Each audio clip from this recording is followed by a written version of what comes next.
Saya kebagian ini jam yang sangat berat sekali. Tapi mudah-mudahan tetap bersemangat. Tadi sudah di ice breaking, saya sapa terlebih dahulu Bapak Ibu dan semua rekan yang ada di sini. Assalamualaikum warahmatullahi wabarakatuh.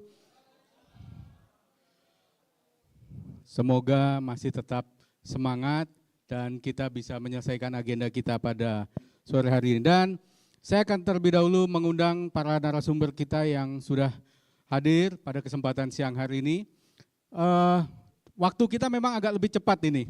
Kenapa? Karena yang pertama, Pak Kabid Humas jam 3 harus live, acara live talkshow dengan TVRI.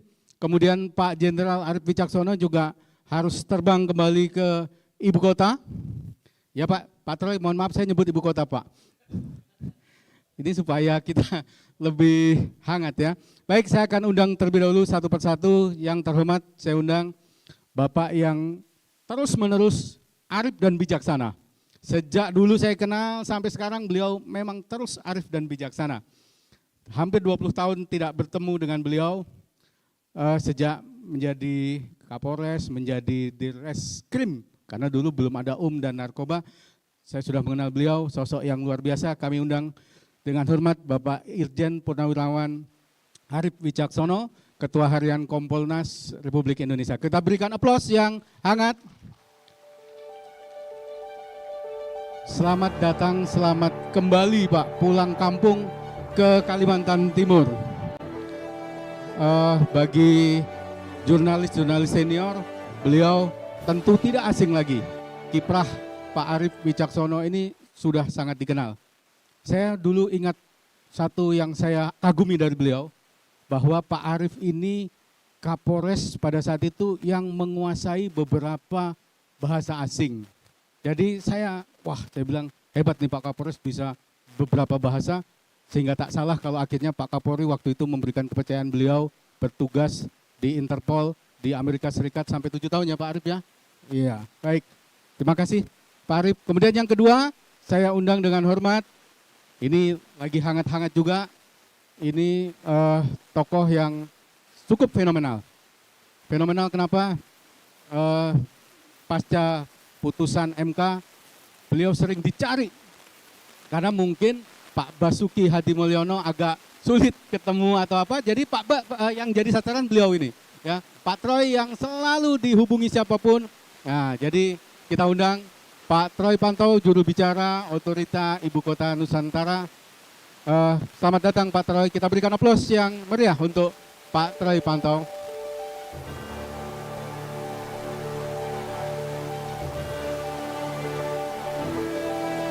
Selamat datang Bapak Ketua DPRD Kabupaten Pasir, sudah hadir membersamai kita di kesempatan sore hari ini Pak Ketua.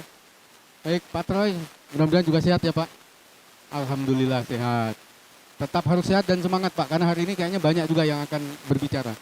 Kemudian yang ketiga, narasumber kita ini juga tidak asing lagi, apalagi di sini semua pekerja pers. Kalau nggak kenal sama beliau ini, wah keterlaluan sekali ya. Sosok yang juga memberikan peran cukup vital sinergi antara kepolisian dengan jajaran pers di Kalimantan Timur. Kita undang dengan hormat Bapak Kabid Humas Polda Kalimantan Timur, Bapak Komisaris Besar Polisi Yulianto. Kita berikan aplaus yang meriah kepada Pak Yulianto.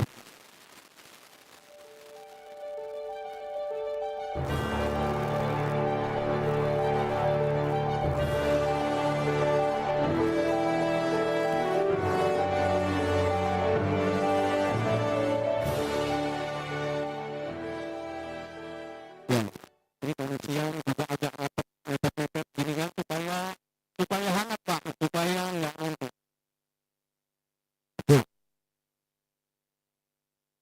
Cek 1, 2, 3. Oke, baik, ketiga narasumber kita sudah hadir. Saya tadi ketika tahu tema yang diberikan kepada saya agak berpikir agak keras Pak. Kenapa?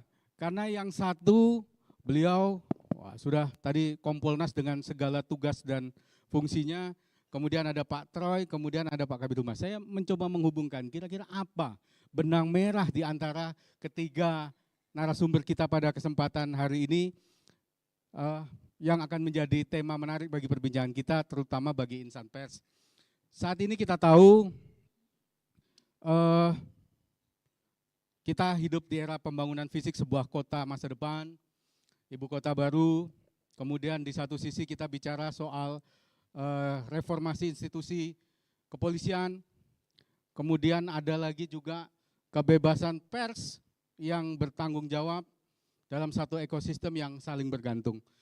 3 tema inilah yang nanti akan coba kita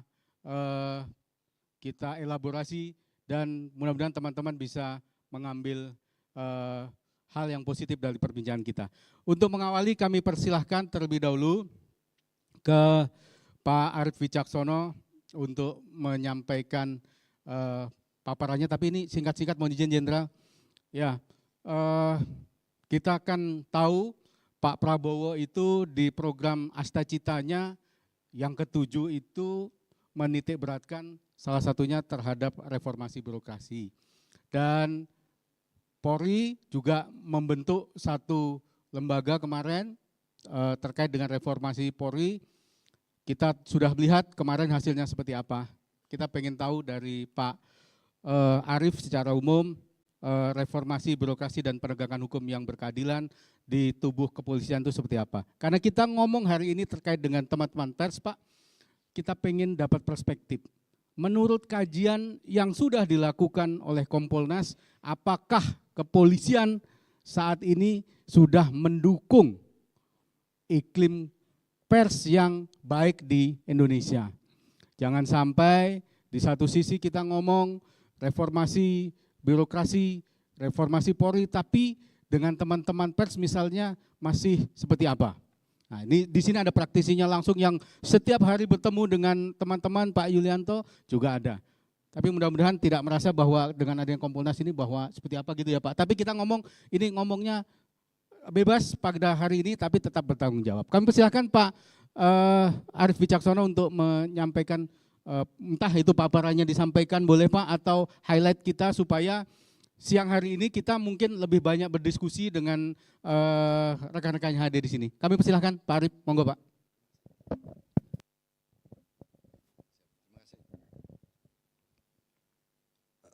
Bismillahirrahmanirrahim. Assalamualaikum warahmatullahi wabarakatuh. Terima kasih Mas Wiji Winarko, yang kami hormat, Mas Wiji, yang kami hormati Pak Kabid Humas, Pak Troy ya dari IKN, rekan-rekan sekalian, Pak Yanuar, rambut putih, sebagai Ketua SPS, SPS Pusat. Tadi saya sama beliau tanya, Bapak NRP berapa Mas Yulianto? Ternyata saya yang lebih sepuh dari beliaunya. Pak Ajib Kurniawan, kemudian dari Ketua DPRD, Balikpapan nggak ya? Oh, Kabupaten Pasir, oke. Tanah Grogot. Terus Mas Jul, Pak Abri ini dulu kawan Pak. Jadi waktu saya diperintahkan oleh Pak Kapolda sebagai Kepala Operasi Pengamanan Pilkada Gubernur, harusnya Kepala Operasi Pengamanan Gubernur itu adalah Karo-op. Tapi kenapa Pak Direskrim yang masih baru lagi? Nah, ini Pak Sangidon saksinya. Tapi alhamdulillah dengan teman-teman Pak Abri dan dari Balikpapan ini, walaupun mereka bawa mando masing-masing Pak, tapi mereka bagus Pak. Jadi tidak terjadi permasalahan dan saya terima kasih sama Pak Abri ya. Jadi mandonya dibawa tapi ditaruh di mobil pickup, di bak truk. Jadi aman, jadi nggak jadi diduduki Bandara Sepinggan ini. Nah tadi yang disampaikan oleh Mas Wiji Winarko betul, memang kami lama di Kalimantan Timur, kami umur setahun sampai tamat SMA kami di sini, dari TK, SD, SMP, SMA, kemudian Kapolres 2 kali, beberapa wilayah mungkin kayak Kapolda ya Pak ya. Terus KSPN, kemudian tugas di Aceh, kemudian jadi Direktur Serse. Padahal saya sekolah lalu lintas, Pak Ajib Kurniawan ya. Saya lalu lintas di Belanda 1 tahun itu, jadinya Direktur Serse. Ya, gimana Mas Yulianto? Ya, apa? Jadi pertanyaannya Mas Wiji Winarko itu luar biasa. Pers itu sangat memegang peranan penting Ya, ini untuk teman-teman sekalian, terutama ke Mas Sangidun, Kasih Humas Polresta Balikpapan, dan Kabid Humas. Mungkin Bapak-bapak Ibu sekalian masih ingat ketika pertama kali kami dilantik menjadi Kompolnas, terjadi peristiwa yang menggegerkan seluruh dunia, seluruh Indonesia, yaitu seorang Kasat Serse dieksekusi oleh Kepala Bagian Operasi di Polres Solo, Sumatera Barat. Ya, dieksekusi sampai meninggal dunia, Pak. Akhirnya kami datang ke sana, kami diserbu oleh wartawan, ya, luar biasa, Pak. Waktu itu sebelum Pilkada serentak tanggal 27 November 2024 kalau nggak salah. Iya, 2024. Sebelum Pilkada serentak. Kami membangun narasi yang positif. Padahal tidak ada pelajarannya di sekolah. Iya, Mas Yulianto ya. Dulu sama-sama alumni di Candi Baru, nggak ada pelajarannya. Tapi kami pakai akar nalar kami. Yang pertama saya sampaikan ucapan bela sungkawa yang sedalam-dalamnya, jadi narasi positif, semoga yang bersangkutan diterima oleh Allah Subhanahu wa taala. Yang kedua turut prihatin, yang ketiga kami mengajak rekan-rekan itu untuk bisa membantu polisi khususnya Polda Sumbar untuk pengamanan 27 November itu Pak Wiji. Jadi alhamdulillah semuanya lancar, tapi kami juga perlu ke TKP. Itu yang pertama, Pak. Yang kedua,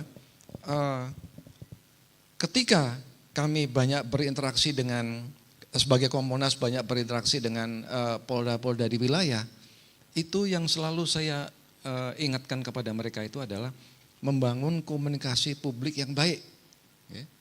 Tadi saya sudah demonstrasi dengan Pak Rektor Uniba, Pak Isfadi ya, dengan Pak Jul. Saya selfie Pak sama Pak Jul, ya Pak Jul ya.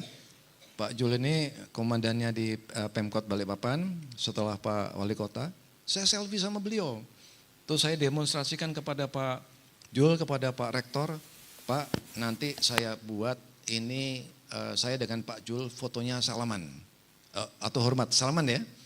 Ternyata benar Pak. Kaget itu Pak Rektor.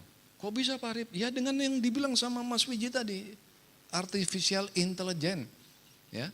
Jadi zaman sekarang itu Bapak-bapak, Ibu-ibu sekalian, segala sesuatu yang beredar di masyarakat, ya, yang beredar di masyarakat itu apalagi itu adalah hal-hal yang beritanya buruk, itu cepat ibarat deret ukur.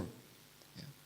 Cepat ibarat deret ukur. Kayak kemarin Kompolnas datang ke sini, sebenarnya dadakan dikontak sama Mas Edi. Saya sebenarnya datang ke sini sudah matur sama Pak Kapolda, saya mau menanyakan kenapa kok di Polres Kubar itu ada Kasat Serse yang terlibat narkoba, gitu Pak.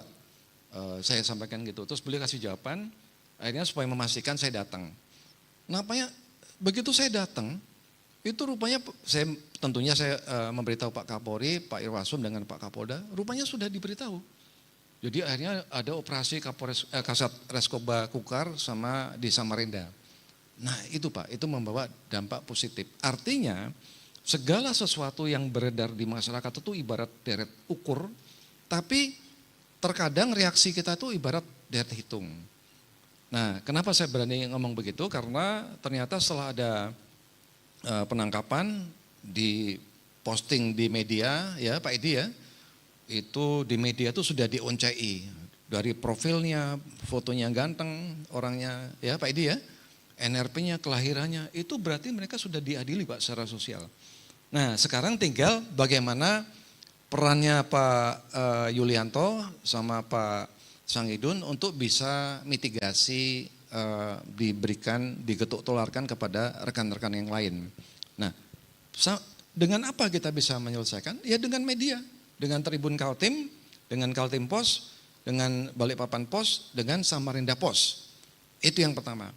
Kemudian kami juga memberikan best practices, lesson learned.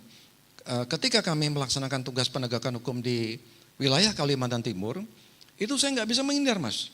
Nggak bisa menghindar kalau ditanya sama wartawan. Pak Arif, Bapak betul nggak Bapak menangkap ini? Apakah Bapak sudah ada penetapan tersangka?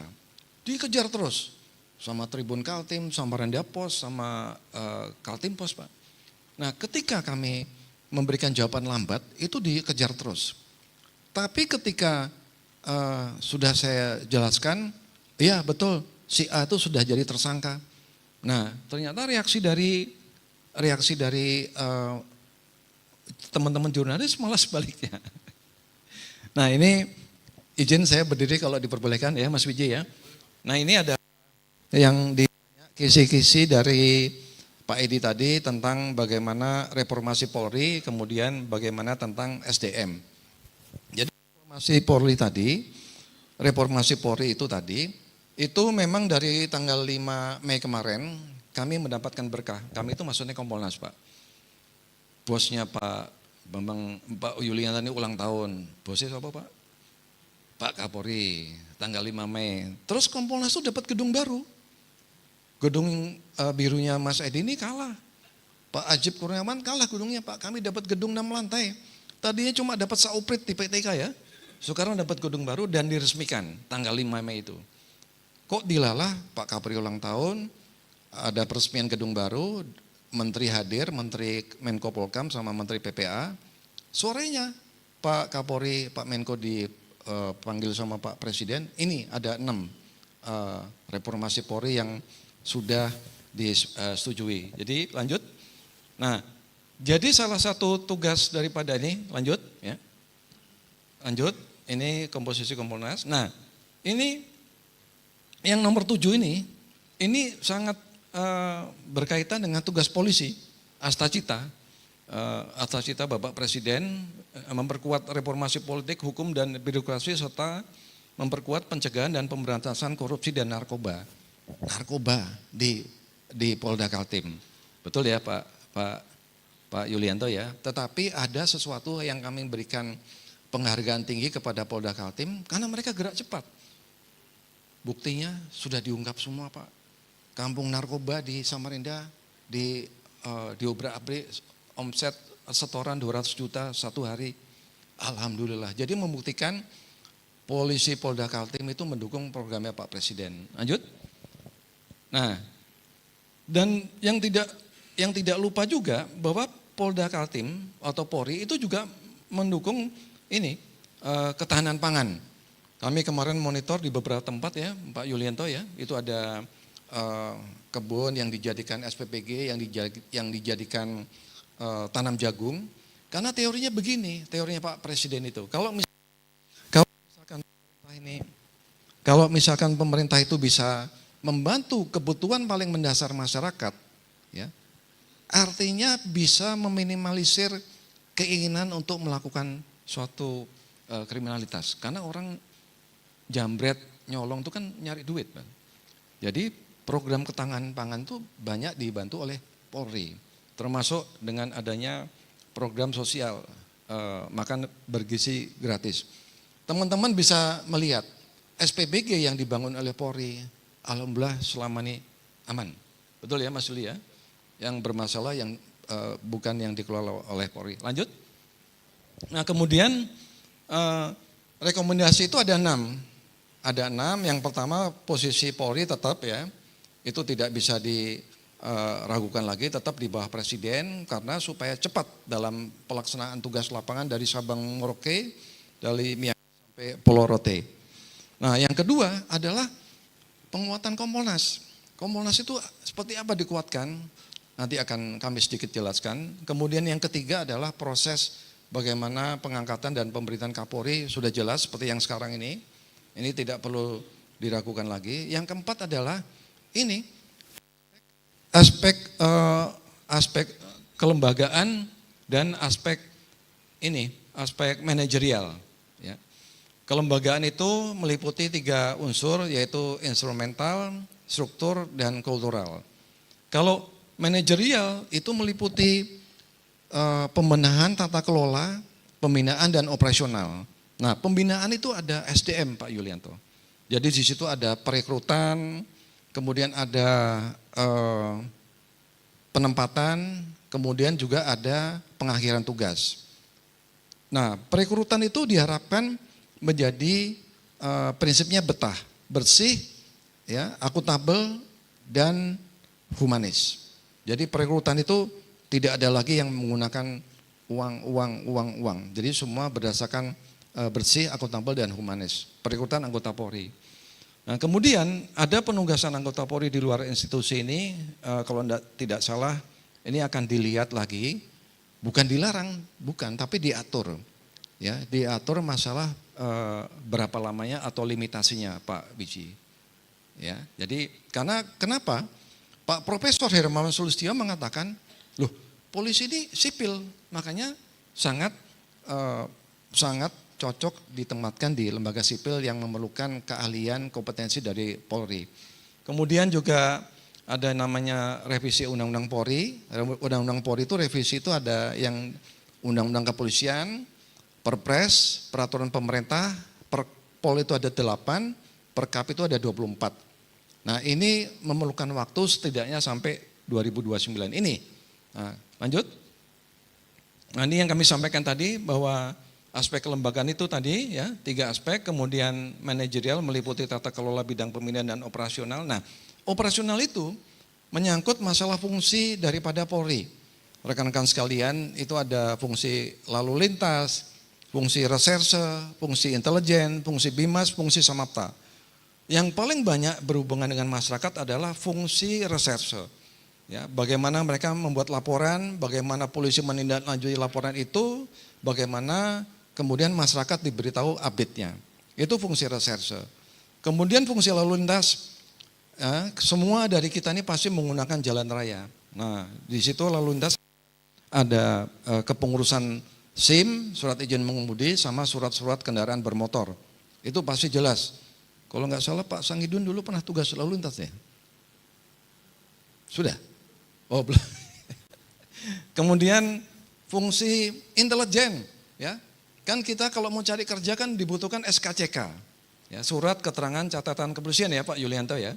Nah itu supaya dipermudah biar diurusi oleh bagian intelijen dari Polri, dan juga ada Samapta. Samapta kalau di Polda, kalau di Balikpapan namanya Dirpam Opit sama Dirpam Opsus. Di sini banyak objek-objek vital terutama di Balikpapan dan di Bontang ya, dan Kutai Kartanegara. Kemudian leadership serta pengawasan dan transformasi digital. Bapak-bapak, ibu-ibu sekalian, sekarang sudah zaman yang modern, zaman keterbukaan. Jadi kalau ada masyarakat yang mau berhubungan dengan Polri, itu beberapa platform aplikasi. Ada platform yang dinamakan, kalau di Propam ada polisi nakal, di Propam itu ada namanya QR Code. Jadi masyarakat bisa langsung lapor ke situ. Kemudian kalau di bagiannya Itwasda itu ada namanya Dumas Presisi. Kemudian kalau bagiannya yang sifatnya umum ada yang dinamakan Super Application, sudah di-download ya. Super aplikasi. Itu monggo disosialisasikan kepada masyarakat. Termasuk IKN. IKN itu Ibu Kota Nusantara, ya, Pak Troy ya. Di situ kita punya perwakilan, tadi saya sampaikan ke beliau ada Pak Edar Panigoro, terus juga di situ juga sudah disiapin kantor polisi. Nggak tahu sudah jadi ya, sampun ya, sedang dibangun. Malah beliau tadi bisik-bisik kantor Kompolnas disiapkan juga di situ. Lanjut. Nah, ini masalah SDM Pak Edi, Pak Wiji, SDM itu sekarang banyak dikeluhkan. Jadi ada namanya pendidikan pembentukan. Pendidikan pembentukan itu ada meliputi Tamtama, Bintara, dan Perwira. Perwira itu ada sumber sarjana dan sumber akpol. Kemudian ada pendidikan pengembangan, ada pendidikan pengembangan spesialisasi, ada pendidikan pengembangan tinggi. Nah sekarang kemarin kami ikut di Polda Metro sebagai salah satu Polda terdepan di Indonesia ini. Sekarang tekad daripada Polri untuk bisa melaksanakan penerimaan terpadu yang bersih, akuntabel, transparan, dan humanis. Dan tidak ada lagi uang-uang, ya Pak Yulinda ya, dan yang reguler. Kemudian penempatan dan pengakhiran tugas. Kemudian ini rekrutmen tadi betah. Lanjut. Jadi pelayanan tadi Lantas, Reskrim, Bimas, Samapta, dan Intelijen. Bimas tadi saya lupa menyebutkan, Bimas itu juga menyangkut kepada perusahaan-perusahaan, karena di situ ada namanya BUJP, Badan Usaha Jasa Pengamanan yang melibatkan dari security. Di Pertamina, di kontraktor Pertamina Sharing itu juga banyak dibutuhkan security. Disesuaikan dengan perkembangan dan ekspektasi masyarakat. Lanjut. Nah, jadi itu Bapak-Bapak Ibu sekalian, karena Mas Wiji sudah ngelirik-lirik, saya cuma dikasih batas waktu sebentar. Nanti kalau kurang-kurangnya mohon bisa disampaikan langsung kepada saya atau kepada nomor kontak yang tadi sudah saya bagi. Demikian Pak Wiji yang bisa kami sampaikan. Wabillahi taufiq wal hidayah. Wassalamualaikum warahmatullahi wabarakatuh. Waalaikumsalam warahmatullahi wabarakatuh. Kita